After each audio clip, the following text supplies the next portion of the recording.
আসসালামু আলাইকুম, সবাই কেমন আছেন? আলহামদুলিল্লাহ আমি ভালো আছি। চলে আসলাম নতুন একটা রেসিপি নিয়ে। পোয়া মাছ রান্না করব, সেটা আপনাদের সাথে শেয়ার করব। তো পোয়া মাছ রান্না করার জন্য কী কী লাগবে চলেন যা দেখি।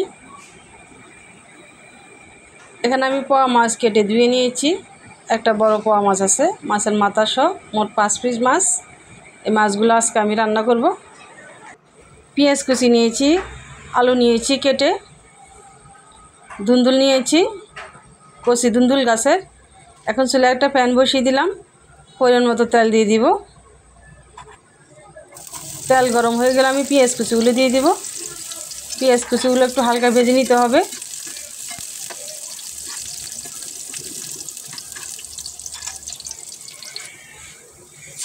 পেঁয়াজ ভাজা হয়ে গেলে আমি এখন 2 চামচ রসুন বাটা দিয়ে দিব, সামান্য পরিমাণ আদা দিব, 1 চামচ মরিচ গুঁড়া, 1 চামচ হলুদ গুঁড়া,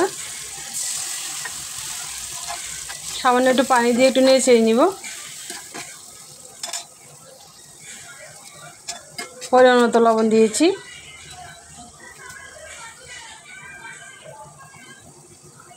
এক চামচ ধনিয়ার গুঁড়া, 1/2 চামচ জিরের গুঁড়া দিয়ে ভালোভাবে নেড়ে চেড়ে কষিয়ে নিব। 1 চামচ কাঁচামরিচ বাটা, আমি ব্লেন্ডারে বিট করে নিয়েছি। কাঁচামরিচ 1 চামচ দিতে হবে। একটু ঝাল ঝাল হলে ভালো লাগবে, যেহেতু সবজি আছে। মশলা কষানো হয়ে গেছে, এখন আমি মাছগুলো দিয়ে দিব। পোয়া মাছগুলো দিয়ে দেবো, উপর দিয়ে একবার উল্টে দিতে হবে। 2 পিঠে উল্টে দিব। এই পিঠে পিঠ করে একটু উল্টিয়ে সামান্য পরিমাণ পানি দিয়ে দিব। পোয়া মাছ এমনি অনেক স্বাদের মাছ। আজকে মাছ আমি ভাজি নেই, যেহেতু তাজা মাছ কষিয়ে রান্না করব। ভাজা ছাড়া এভাবেও পোয়া মাছটা অনেক স্বাদ হয়, আপনারাও খেয়ে দেখবেন। এখন একটা ঢাকনা দিয়ে ডেকে দিব কিছুক্ষণের জন্য। আমি আবার একটু উল্টে দিব। পোয়া মাছটা নরম, একটু আস্তে আস্তে উল্টাতে হবে যেন ভেঙে না যায়, সেদিকে খেয়াল রাখতে হবে। তো মাছ কষানো হয়ে গেছে, এখন আমি মাছগুলো একটা বাটিতে নিয়ে নেব।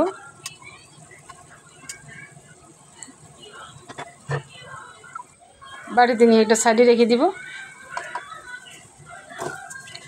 এখানে আমি এখন আলুগুলো দিয়ে দেব। আলু দিয়ে একটু ভালোভাবে নেড়ে চেড়ে ঢাকনা দিয়ে রেখে দিব কিছুক্ষণের জন্য। ফিরে আসবো 2 মিনিট পর। ঢাকনা খুলে আমি আবারও নেড়ে চেড়ে দিব যেন নিচে লেগে না যায়। এখন আমি কেটে রাখা ধুন্দুলগুলো দিয়ে দিব। আজকে আমি সবজি দিয়ে রান্না করব পোয়া মাছ। সবসময় তো বোনা খাই, বোনা খেতে আসলে ভালো না, সবজিও খাওয়া প্রয়োজন। সবজি স্বাস্থ্যের জন্য খুব উপকার। ঢাকনা দিয়ে রেখে দিয়েছিলাম কিছুক্ষণের জন্য। ঢাকনা খুলে আমি একটু নেড়ে দিব, যেহেতু কোনো পানি দিয়ে নেই, সবজি থেকে পানি বের হয়ে গেছে। আলুর থেকে পানি কম বের হয়েছে, কিন্তু ধুন্দুল থেকে প্রচুর পানি বের হয়েছে। এই পানিতে কষানো হয়ে যাবে। তো কষানো হয়ে যাওয়ার পরে এখানে আমি ছোটো মগে 3 মগ পানি দিয়ে দিব।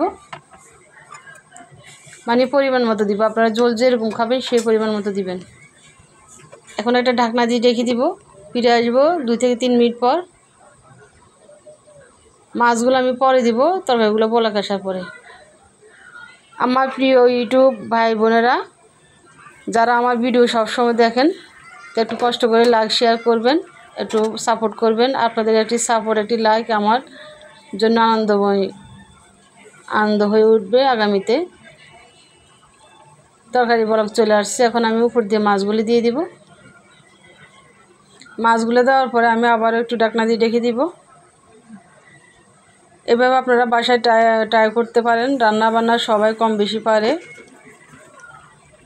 আমার বাচ্চারা মাছ তো সবজির সাথে রান্না করলে খায় না, তো অন্য অন্য সদস্যরা খাবে। বাচ্চাদের জন্য মাছ ভাজি করছে আলাদা করে। সবজি একদম খাইতেছে না, বাচ্চারা খুব দুষ্ট। তো কেমন হয়েছে এখন আমি নামিয়ে ফেলে ধন্যবাদ দিয়েছি। কেমন হয়েছে আমার রান্নাটা, ভালো লাগলে অবশ্যই লাইক শেয়ার দিবেন এবং সাপোর্ট করবেন। সবাইকে সাপোর্ট করবেন বেশি বেশি করে। যারা নতুন আছেন তারাও ট্রাই করতে পারেন। খুব অল্প উপকরণ দিয়ে রান্নাটা করেছি। সবাই ভালো থাকবেন। আল্লাহ হাফেজ।